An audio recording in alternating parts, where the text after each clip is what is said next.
जैसा कि बच्चों आप जानते हैं, मैं इन वीडियो में भी अध्याय 8 चतुर्भुज जो कि प्रश्न बैंक में प्रश्न दिए हैं, मैं वो प्रश्न हल कर रहा हूँ। पिछले वीडियो में अपन ने 1 से 4 तक प्रश्न हल कर लिए थे। अब इस वीडियो में, आगे के वीडियो में मैं ये जो है प्रश्न 5वां, एक चतुर्भुज के कोण 3, 5, 9, 13 के अनुपात में हो तो इस चतुर्भुज के सभी कोण ज्ञात करो, ये हल करूंगा और आगे के प्रश्न हल करूंगा। तो देखते हैं कैसे हल करना है इसको। बच्चों, हमें नहीं मालूम कि ये चतुर्भुज कैसा है। आयत है, समांतर चतुर्भुज है, वर्ग हमको नहीं मालूम, तो हम तो ऐसा ही एक चतुर्भुज बना लिया बिना नापे, है ना। आयत ऐसा बना लिया और इसमें के ये जो कोण 3, 5, 9, 13 के अनुपात में है। बच्चों ध्यान रखो, जब भी इस तरह के अनुपात दिया हो अपने को, तो अपन क्या करते हैं, इसको 3x, 5x, 9x, 13x के क्रम में लिख लेते हैं। तो ये कोण जो है 3x, 5x, 9x, 13x, तो चतुर्भुज में 4 कोण होते हैं। उनमें से एक कोण ये होगा, दूसरा कोण ये होगा, तीसरा कोण ये होगा, चौथा कोण ये हो गया। तो अब हमने मान लिया ये कोण A है, ये B है, ये C है, ये D है। तो इसको हमने ऐसे लिख लिया, A बराबर 3x यहाँ से, B बराबर 5x, C बराबर 9x और D बराबर 13x लिख लिया। अब हमको मालूम है कि चतुर्भुज के चारों कोणों का योग कितना होता है बच्चों, 360 होता है। A plus B plus C plus D बराबर 360। तो यहाँ पे मैंने A के स्थान पे क्या लिख दिया, 3x। ये देखो A बराबर 3x ये लिख दिया। प्लस के स्थान पे प्लस, B कितने के बराबर, B 5x के बराबर, तो इसके स्थान पे मैंने 5x लिख दिया। इसी प्रकार C के स्थान पे मैंने 9x लिख दिया और D के स्थान पे देखो 13x लिख दिया मैंने, बराबर 360 आ गए। यहाँ पे पहले गलती से मैंने 180 लिख दिया था, इसको काट के ठीक कर दिया है मैंने। तो यहाँ पे क्योंकि चतुर्भुज के चारों कोणों का योग 360 डिग्री होता है। चलो आगे देखते हैं। अब इन चारों को जोड़ 13 और 22 और 27 और 3 30, तो 30x बराबर 360 हो गए। तो अपने को x का मान निकालना है, तो इस 30 को हटाओ, हटेंगे तो बटे में जाएंगे। 360 बटे 30, ये 0 से 0 कट गए, 3 से 36 12 बार कट जाएंगे। तो x बराबर कितना आ गया, ये 12 आ गया। बस अब x का मान मिल गया, तो अब हम कोण निकाल सकते हैं। तो a बराबर कितना था, 3x, तो इसको अपन 3 गुणा 12 लिख देंगे। x के स्थान पे 12 लिखा, तो 12 3 36 डिग्री हो जाएगा। इसी का b क्या था, 5x था, तो 5 गुणा 12, 12 पंजे 60 डिग्री।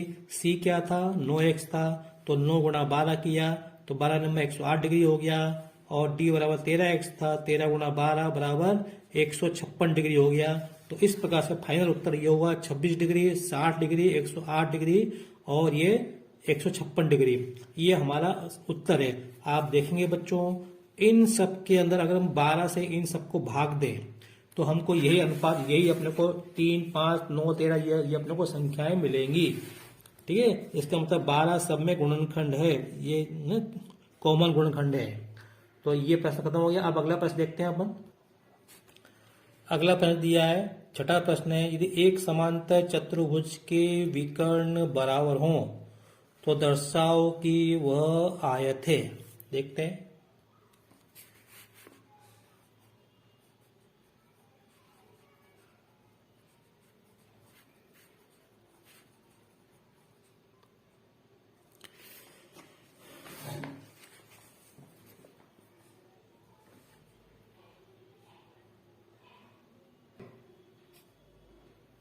दूसरी बात, ए बी सी डी एक समांतर चतुर्भुज है। इसका मतलब ये है कि ए बी बराबर डी सी और ए डी बराबर बी सी, ये इसके बराबर, ये इसके बराबर, ऐसा लिख दिया मैंने। और ये विकर्ण ए सी बराबर बी डी, ये विकर्ण बिंदु ओ पे काट रहे हैं, इस बिंदु ओ पे काट रहे हैं। तो आपको मालूम है ये ओ ए बराबर ओ सी होगा और ओ बी बराबर ओ डी, तो मैं वो भी यहाँ पे लिख देता हूँ, ओ ए बराबर ओ सी और ओ बी बराबर ओ डी। अब देखो, चूंकि ये विकर्ण बराबर है, भले हमको चित्र में छोटे बड़े दिख रहे हैं, लेकिन इसमें तो दिया है ना विकर्ण बराबर है, तो ये ओ ए बराबर ओ सी और ओ बी बराबर ओ डी होंगे। तो कहने का मतलब ये क्या होंगे, ओ ए बराबर ओ सी बराबर ओ बी बराबर ये ओ डी हो जाएंगे। अब बच्चों में त्रिभुज ए बी सी और त्रिभुज ए बी डी और त्रिभुज ए बी सी, अपन दोनों को लेंगे और अपन आगे बढ़ेंगे। देखते हैं कैसे करना है इसको। मैं आपको ये दोनों त्रिभुज ए बी डी और ए बी सी अलग से बना देता हूं मैं। देखो बच्चों, समांतर चतुर्भुज में अपने को मालूम है कि ये और ये आसन्न कोण है। तो आसन्न कोणों का योग कितना होता है? 180।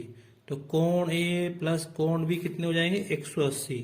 तो मैं यहां पे ये लिख देता हूं, कोण ए प्लस कोण बी बराबर 180 डिग्री, क्योंकि ये आसन्न कोण है।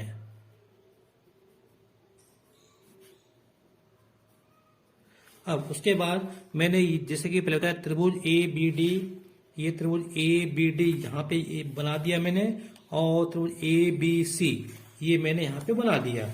अब आप देख सकते हैं ये कोण प्लस ये कोण, इन दोनों का योग कितना? 180 मैंने यहां से देख के लिखा। वही बात ये बात यहाँ पे। अब हम देख सकते हैं कि समांतर चतुर्भुज में आमने सामने की भुजाएं क्या होती है? बराबर। तो ये जो यहाँ पर ए बी, ये ए डी बराबर बी सी है। तो इस चित्र में यहाँ पे ए डी बराबर बी सी है, और दोनों त्रिभुजों में ये जो दोनों त्रिभुज, इसमें ए बी दोनों में कॉमन है। ये जो ए बी भुजा है ये इस त्रिभुज में भी है और इस त्रिभुज में भी है।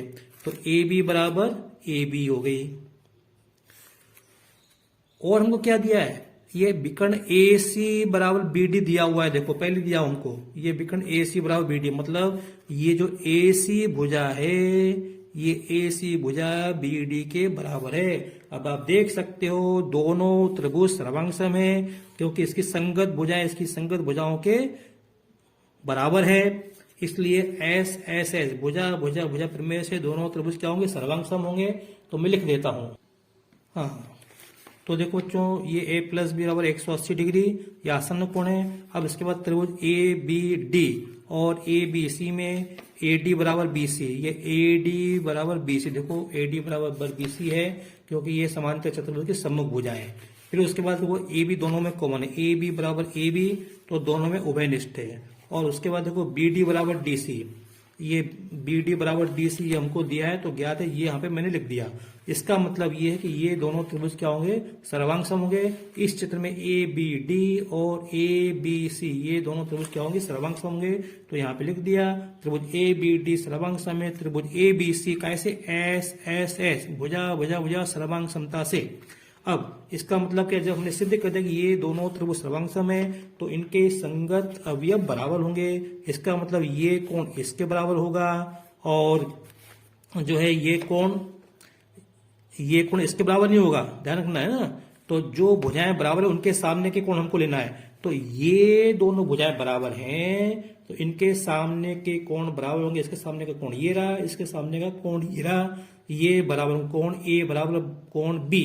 तो यहाँ पे मैंने लिख दिया। ध्यान देना बच्चों, जो मैंने कोण ए बराबर बी लिखा, ये कोण ये वाला नहीं है, ये कोण नहीं है हमारा, ये पूरा कोण है। तो कोण ए बराबर कोण बी लिख दिया। तो यहाँ पे क्या आता है? आपको एक शब्द मालूम है, याद होना चाहिए, स अ। सर्वांगसम त्रिभुज के संगत अवयव समान होते हैं। तुमने क्या सिद्ध कर दिया? कोण ए बराबर कोण बी। अब देखो यहाँ पे मैंने कुछ लिखा था, ठीक है ना। अब यहाँ पे ए और बी बराबर है, तो आप यहाँ पे बी के स्थान पे ए अपन लिख सकते हैं। तो मैं यहाँ पे बी के स्थान पे ए लिखता हूं, ए प्लस ए बराबर 180। तो एक से कोण ए प्लस कोण ए बराबर 180 लिख दिया।